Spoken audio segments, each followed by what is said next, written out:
పాకిస్తాన్తో ఉద్రిక్తతల సమయంలో కేంద్రం సైన్యంపై మరింత ఫోకస్ పెట్టింది. రక్షణ రంగం బడ్జెట్ను పెంచాలన్న నిర్ణయానికి వచ్చింది. అదనంగా మరో 50,000 కోట్లు ఇచ్చేందుకు కసరత్తు చేస్తుంది. దీనికి సంబంధించిన ప్రతిపాదనలు సిద్ధమయ్యాయి. పార్లమెంటు శీతాకాల సమావేశాల్లో దీనికి ఆమోదం తెలిపే అవకాశం ఉంది. అదనపు ఆయుధాలు, సాంకేతికత కొనుగోలుకు ఈ నిధులు ఖర్చు చేస్తారు.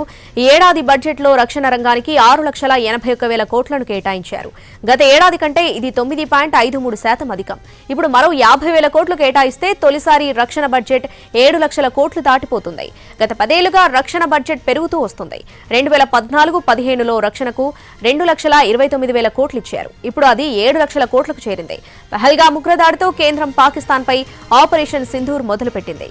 ఉగ్రవాద శిబిరాలను ధ్వంసం చేసింది. పాక్ ఎయిర్ బేస్లపైన బాంబుల వర్షం కురిపించింది. పాక్ నుంచి వచ్చిన మిసైళ్లు, డ్రోన్లను కూల్చివేసింది. ఈ సమయంలోనే సైనిక దళాల ఆధునీకరణ, అత్యాధునిక ఆయుధాలు, టెక్నాలజీ కొనుగోలు అవసరాలను గుర్తించింది మోడీ సర్కార్. అందుకే అదనపు నిధుల విడుదలకు కసరత్తు చేస్తోంది. దేశీయంగా రక్షణ పరికరాల ఉత్పత్తిపై కూడా ఫోకస్ పెంచేందుకు చర్యలు తీసుకోనున్నారు.